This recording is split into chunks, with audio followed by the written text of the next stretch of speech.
The Mansion in the Mist by John Bellairs, Chapter 11. That evening after dinner, Miss Eels phoned her brother Emerson and told him about the discovery that she and Anthony had made. Needless to say, Emerson was surprised. He was also a little bit frightened. "Look, Myra," he said, talking rapidly as he always did when he was excited. "Find out whatever you can about the former owner of that mansion. I'll bet that it was the Grand Autarch himself, though I doubt that was the name he used when he lived in New Stockholm. The really interesting thing about your discovery is that it gives us hope." Miss Eels was mystified. "Hope? What kind of hope?" "If the mansion in the Autarch's world is a copy of the one you saw," said Emerson, "then maybe inside it is something we could use the way we used the magic chest. Do you understand what I'm saying?" "Brother dear," said Miss Eels, "your logic escapes me. Why should there be anything magical inside that old run-down heap of a house? I'd expect cobwebs and mice, perhaps, but not magic chests that travel between dimensions." "I'm not being logical, I'm playing a hunch," said Emerson. "And anyway, it's the only hope we have of getting back to the Autarch's world." Miss Eels shuddered. "Oh, why would we want to do that? I thought the whole episode was over and done with. Are you still thinking about the logic cube or whatever it's called?" "Yes, Myra, I am," said Emerson. "Do you really think those black-robed creeps are going to sit back and forget about the cube? It's changing their world without their permission. Also, they have a plan for taking over our world, remember? I heard it with my own ears, and they can't do it without the cube. Do you think I can sleep nights while there's a chance they might find the cursed thing and work unimaginable magic with it?" Miss Eels heaved a despairing sigh. She knew Emerson, and when he was convinced that he was right, you couldn't argue with him. Also, Miss Eels had to admit that what he was saying made a weird sort of sense.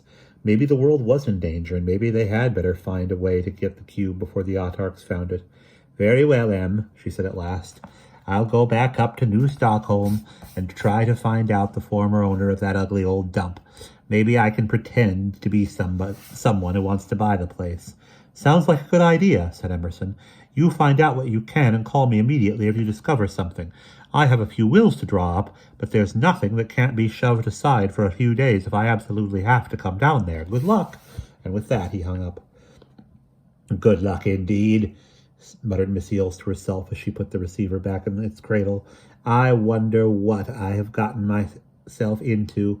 Then she decided to call up Anthony and tell him about Emerson's latest idea. The very next Saturday afternoon, Miss Eels and Anthony found themselves standing in the front hall of the mansion in New Stockholm, Wisconsin. The real estate agent was a short, cheerful man who wore a checkered sport coat and a hand-painted tie that looked like a sunset in the tropics. He had a thin mustache, was nearly bald, and smelled of cheap cigars. Miss Eels didn't like him, but she smiled politely and tried to seem interested as the man went on about the old house and its wonderful qualities. Who had lived here before? A guy by the name of Marius F. Ambrose. That was his name. He had disappeared mysteriously in the mid-1930s, and the house had become the property of a cousin named Harlow Fredberg, who very much wanted to sell it to someone who would take good care of it. And how much was he asking? Only $20,000. A steal it was, for a grand place like this, an absolute steal. Genuine hardwood floors, wainscots covered with real leather, and lots of very fine wood carvings that showed old-world craftsmanship. And the fireplaces, well, they were... "Could we see the house?" Miss Eels cut in. She didn't mean to be rude, but she knew they'd be here all day if she didn't get pushy. The agent gave her a look. He was enjoying the sound of his own voice, and he hated to be interrupted. But he shrugged and led the two customers into the house. They trekked through room after room where furniture lay shrouded in gray dust covers. Living room, back parlor, dining room, kitchen, pantry. It was a house meant for rich people who paid an army of servants to keep the place tidy and serve meals. "Those days are gone forever, thank God," said Miss Eels to herself. She had never been able to afford servants, but it didn't matter anyway. She hated being waited on by anyone. They climbed the main staircase to the landing above. Suddenly Miss Eels stopped. As soon as Anthony saw the dusky oil painting that hung in a gilt frame on the wall, he knew why they were pausing. The painting showed a tall, gloomy-looking man in a frock coat, wing collar, and black string tie. His forehead was high, and his red-rimmed eyes burned below arched black eyebrows. His nose was long and ridged, and a pair of pince-nez glasses hung by a black ribbon from his lapel. He was standing beside a small table, a writing desk it was actually, with a slanted top and a low railing on 3 sides. The man's right hand was stuck into the pocket of his jacket. His left hand pointed at some playing cards that lay before him on the table. The 3, 7, 9, and ace of spades. All the cards were right side up, facing the man who was pointing at them, except for the ace, which was upside down. Behind the man, the painter had sketched in part of a bookcase lost in shadows, and over his left shoulder a small pointed window could be seen. It was topped by 3 round panes that reminded Anthony of the clubs on playing cards. For a long time, Miss Eales studied the painting. She had only seen the Grand Autarch once when he was standing in the dark pathway in front of the cottage, but Anthony had gotten a better look at the evil man. So she turned to him and gave him a questioning look. Anthony knew what she meant and nodded solemnly. That was all Miss Eales needed, and she turned abruptly to the agent. "Is this a picture of Mr. Ambrose, the former owner of the house?" "Yes," said the agent eagerly, "and a very good likeness, if I do say so myself. It's quite an unusual item, and the experts say that it could command a large price in an auction." The agent was lying. He had always been told that the painting was worthless, but if this silly old woman was willing to pay a lot for it— Miss Eales' voice cut in on the agent's greedy thoughts. "I guess we've seen enough of the picture," she snapped. "Would you show us the rest of the house?" The agent flinched, but he forced himself to smile. He didn't like Miss Eales, but if she was crazy enough to take the mansion off his company's hands, he might get a handsome commission. "Very well, madam," he said stiffly, "if you will just follow me." After the tour of the house was over, Miss Eales forced herself to smile and shake the agent's hand. "Thank you very much for showing us this fascinating house," she said with fake sweetness. I'm not sure it's within my price range, but if I think I can afford it, I'll give you a call." And with that, she and Anthony hurried out the door. Anthony was glad to get out of the place, which was beginning to give him the creeps.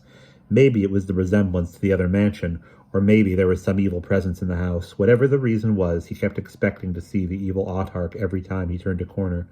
As they drove away, he heaved a sigh of relief.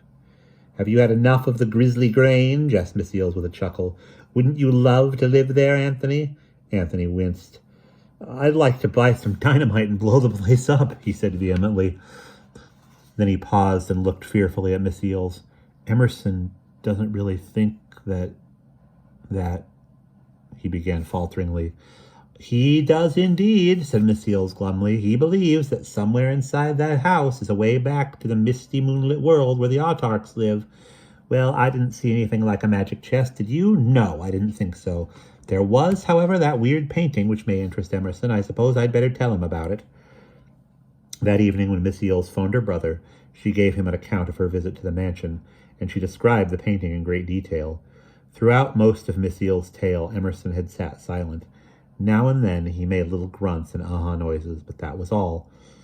But when he heard about the painting, he got so excited that Miss Eales thought he would jump through the telephone wires and land in the room next to her.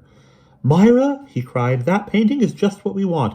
Nasty old Mr. Ambrose was leaving a clue for those who could read it. How about that?" Miss Eales covered her face with her hand. She had been afraid of getting some reaction like this. "Emerson," she said patiently, "when you're through turning somersaults, will you kindly explain to me what you're talking about? What is that painting a clue to?" "Oh, Myra," exclaimed Emerson impatiently, "those cards on the table are probably there for a reason. 3, 7, and 9 are magic numbers, and the suit of spades is very important in cartomancy." "In what?" Miss Eales had never heard the word before. Emerson sighed despairingly. "Cartomancy is the art of using playing cards for magic purposes, like telling fortunes. Ancient wizards used playing cards to cause storms and defeat armies. Enchanted cards arranged in a certain way could open a pathway to the world of the Autarchs. Did you get it? Or do you get it?" Miss Eales was twisting the telephone cord in her hands. "No, frankly, I don't see," she said. "Couldn't those cards have been put into the painting as, well, just as a decoration? I think you're jumping to conclusions." Miss Eales and Emerson argued on, and because they were both stubborn, they merely succeeded in putting themselves in a foul-tempered state. Finally, Emerson said that he was going to get to the bottom of the painting's mystery. He would call up the real estate agent and find out if the table shown in the painting was still in the house. After that, well, he wasn't exactly sure what he was going to do, but he said he'd let Miss Eels and Anthony know before he took any steps. "Before you decide to get yourself killed, you mean," snapped Miss Eels. Emerson laughed. "Oh, come on, Myra. First you tell me that my theory about the painting is a lot of garbage, and then you claim that I'm heading into danger. Well, if I'm wrong about the painting, there's no danger, is there?" Miss Eels had had enough of this conversation, so she hung up with a worried look on her face. She went to her front door and opened it. A cold autumn rain was falling, and the drizzly gloom of the evening suited Miss Eels's mood nicely. She cared about Emerson a lot, and she was always worrying that some harebrained scheme of his would get him into trouble. She didn't want to believe in his ideas about the painting of Mr. Ambrose, but when she thought calmly, she had to admit that there was some logic in what he said. "I hope he's wrong," Miss Eels said aloud and closed the door. "For his sake and Anthony's and mine. I really hope he is." September ended with foul weather, as howling gales whipped the trees and roofs of Hoosac. Each day, as he struggled toward the library, through wind and blowing leaves, Anthony wondered if Emerson had found out anything about the house in New Stockholm and the mysterious painting of Mr. Ambrose. But whenever he asked Miss Eels, she shrugged and said, "No, there's nothing new." Anthony began to think that Emerson's wonderful theory was wrong, and like Miss Eels, he secretly hoped that Emerson was mistaken. But just as Anthony was beginning to feel a bit more relaxed and secure, something happened. He had spent a long evening watching television with his family, and when he dragged himself off to bed, he figured that he would sleep like a baby. But around 1 a.m, he dreamed that someone was knocking on his bedroom door. Instantly he awoke and sat up in bed. The room was silent, and he realized that he had been the victim of a bad dream. But just as he was snuggling down under the warm blanket again, Anthony began to hear whispering. This was not a dream, it was real. Throwing back the covers, Anthony sat up. Beads of cold sweat stood out on his forehead, and he could hear his heart thumping. Without knowing why he did this, Anthony climbed out of bed and shuffled toward the door. He didn't want to open it because he was afraid of what he might see on the other side. So he pressed his ear to the varnished wood, and at last the words became clear, and what he heard chilled him to the bone. And that is the end of chapter 11.